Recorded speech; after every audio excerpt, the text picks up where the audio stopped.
उत्तराखंड में मौत के मुंह में फंसे हजारों लोगों को अगर किसी ने नई जिंदगी दी है तो वो हैं सेना और सुरक्षा बलों के जवान। लेकिन लोगों को सुरक्षित निकालते वक्त गौरीकुंड में मंगलवार को हुए हेलीकॉप्टर हादसे में 20 जवान शहीद हो गए। यह खबर मिलने के बाद जवानों के घर मातम का माहौल है, लेकिन साथ ही परिजनों को इस बात का गर्व भी है कि उनके सपूत लोगों को बचाते हुए कुर्बान हो गए।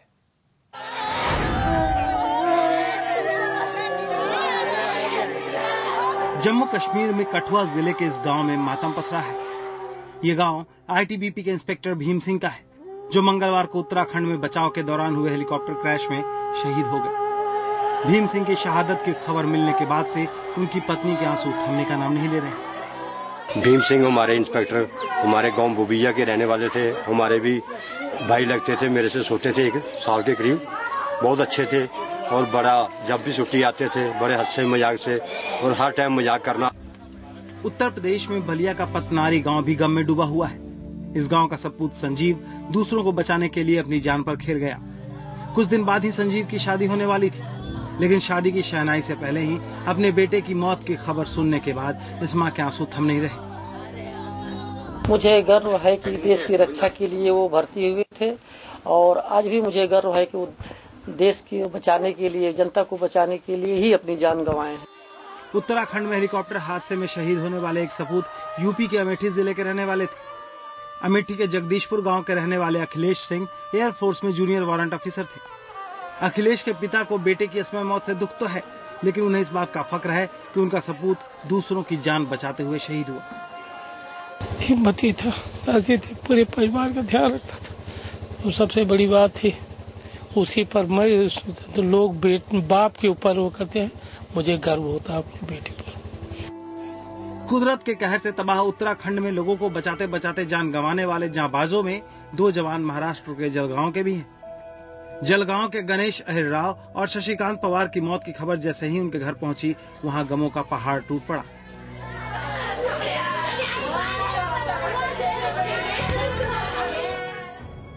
कानपुर के रहने वाले आईटीबीपी के असिस्टेंट कमांडर नित्यानंद गुप्ता का पूरा परिवार शोक में डूबा है। उत्तराखंड में लोगों की जान बचाते बचाते देश का यह सपूत मंगलवार को शहीद हो गया। उनके साथ में कुछ जवान थे और ये वहां पर जब गए तो इनको ये लगा कि यहाँ जो फंसे हुए हैं इनको भी निकाल लें। तो सुनने में ये आया कि वहाँ के पैसेंजर जो फंसे हुए थे उनको भी बैठा लिया इन्होंने और वहां से चल दिए। रास्ते में डिसबैलेंस हुआ या खराब हुआ हेलीकॉप्टर, उसी में ये जो है क्रैक हो गया और उसी में ये इनका पता नहीं चला। गौरीकुंड हेलीकॉप्टर हादसे में संत कबीर नगर का एक लाल भी शहीद हो गया। वायुसेना में सार्जेंट पद पर तैनात सुधाकर यादव की मौत ने इस पिता के बुढ़ापे की लाठी भी छीन ली, लेकिन उन्हें अपने बेटे पर फख्र है। हमारी भावना थी कि हमारा बच्चा देश की सेवा कर रहा है, हमको गर्व था और जो है बच्चा हमारा ऐसा होनहार था कि मतलब जो है कहीं भी वो पीछे नहीं कदम हटाता था। देश की सेवा करने में वो जो है हमेशा। गौरीकुंड में हादसे के शिकार हुए हेलीकॉप्टर में वायुसेना के 5, एनडीआरएफ के 9 और आईटीबीपी के 6 जवान सवार थे। यह हेलीकॉप्टर बद्रीनाथ से वापस लौट रहा था, तभी खराब मौसम की वजह से दुर्घटनाग्रस्त हो गया। Especially during the monsoon weather is always an issue. But at this point of time, we are not quite sure whether it was the weather or was there any technical problem. Fortunately, we have recovered the cockpit voice recorder, we have recovered the flight data recorder, and I think in a few days' time we'll get to know absolutely as to what exactly has happened. कुदरत ने भले ही किसी को रियायत न देने की ठान रखी हो, लेकिन जवानों के हौसले पर इसका कोई असर नहीं। उत्तराखंड की घाटियों में जिंदगी बचाने के लिए जवानों की उड़ान अब भी जारी है और तब तक जारी रहेगी जब तक वहां फंसे हर एक इंसान को जिंदगी न मिल जाए। Bureau report, IBN 7। और उत्तराखंड में आई इस भयंकर त्रासदी की इस घड़ी में सेना, एयरफोर्स, आईटीबीपी और एनडीआरएफ के जवानों ने पीड़ितों को बचाने में दिन रात एक कर दिया है। इन जवानों के हौसले ने ही पीड़ितों में जिंदगी की एक नई लौ जलाए हुए रखी है। और इस बीच मंगलवार को MI-17 हेलीकॉप्टर हादसे में 20 जवानों की दुखद मौत से राहत के काम को तगड़ा झटका लगा। क्या इस हादसे के बाद एयरफोर्स के जवानों का हौसला कम हुआ है? क्या उन्हें भी हादसे का डर सता रहा है? इन सभी मुद्दों पर जोशीमठ हेलीपैड पर मौजूद MI-17 हेलीकॉप्टर के पायलटों से बात की हमारी संवाददाता स्मिता शर्मा ने। आइए सुनते हैं उन जवानों ने क्या कहा। भारतीय वायुसेना के जवान लगातार अपने उड़ानों को टेक ऑफ करवाते हैं अगर मौसम का साथ मिले तो, और निरंतर लोगों को मुसीबत से निकालने की कोशिश कर रहे हैं। उनके हौसले जज्बे की जितनी दाद दी जाए उतनी कम है। इस वक्त मी-17 के क्रू मेंबर्स मेरे साथ मौजूद हैं। विंग कमांडर फरांडेकर, साथ ही फ्लाइट लेफ्टिनेंट प्रेम प्रतीक और नितिन। खास करके सर, जिस तरीके से मी-17 का बहुत दुखदायक जो कल हादसा हुआ, दुर्घटना हुई जिसमें जान चली गई हमारे बहुत ही एक्सीलेंट पायलट को पायलट की, उससे कितना ज्यादा असर पड़ा है लोगों के मोराल पर, आपकी क्रू पर? देखिए, ये दुखद भरी घटना है। Definitely it's a shock, personal loss and loss to the country. लेकिन जो हमारी ट्रेनिंग होती है, जो एयर वॉरियर्स है सारे, ये ट्रेनिंग हमें इतनी मजबूत करती है कि हम ऐसे शॉक से ले पाएँ और इससे हमारा मोरल अफेक्ट नहीं होगा डेफिनेटली। एंड जितने ऑपरेशन चलते रहेंगे, जितने ज़रूरी है वो हम करते रहेंगे जब तक लोग फंसे हुए को हम निकाल ना लें।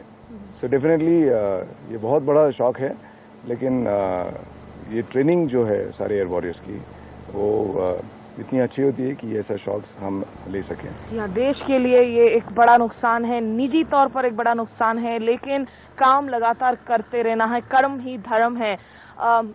आपके लिए जो मी-17 फ्लाई करना, खास करके अगर हम इस तरह के मौसम में बात करें जो रह रहकर चंद मिनटों में पैकअप हो जाता है, कब साफ हो पता नहीं, और खास करके ऊपरी क्षेत्रों में जहां पे नारवा वैली पैसेज में कहते हैं कि ALH इज मोर इफेक्टिव, कितनी ज्यादा चुनौतियां आती हैं सामने में फ्लाई करते हुए? यहाँ का टेरेन एक्चुअली बहुत ही चैलेंजिंग है।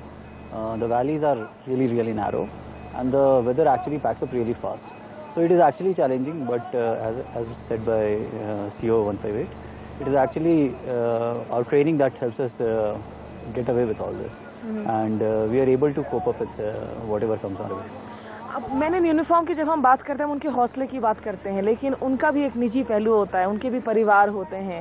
खास करके जब कल जैसे हादसों की खबर आती है, आपके अपने परिवार वाले भी विचलित होते होंगे, वो कॉल्स करते होंगे, उनसे उस वक्त कैसे डील करते हैं फिर आप?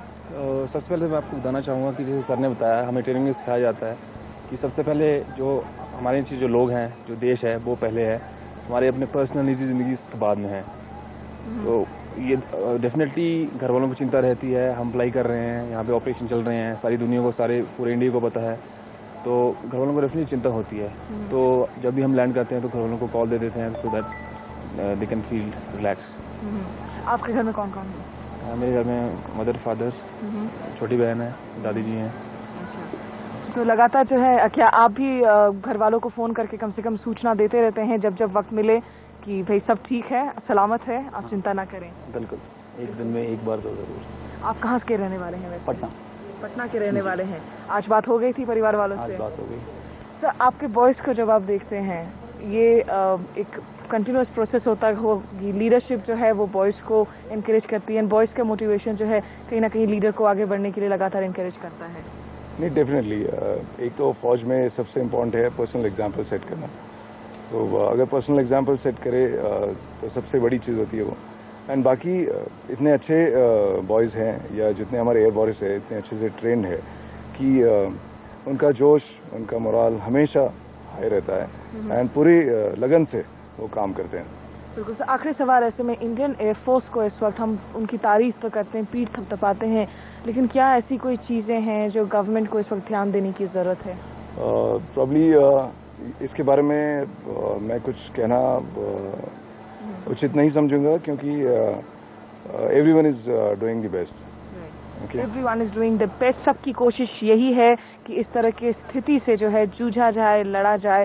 तो ये मी-17 के इन खास क्रू मेंबर्स के साथ स्मिता शर्मा और विजय राकेश नेगी के साथ यहाँ जोशीमठ में IBN 7 के लिए। और उत्तराखंड में जो भयानक जल प्रलय आई, जो ये त्रासदी हुई, अपने पीछे एक दर्द का सैलाब छोड़ गई है। कुदरत के इस कहर में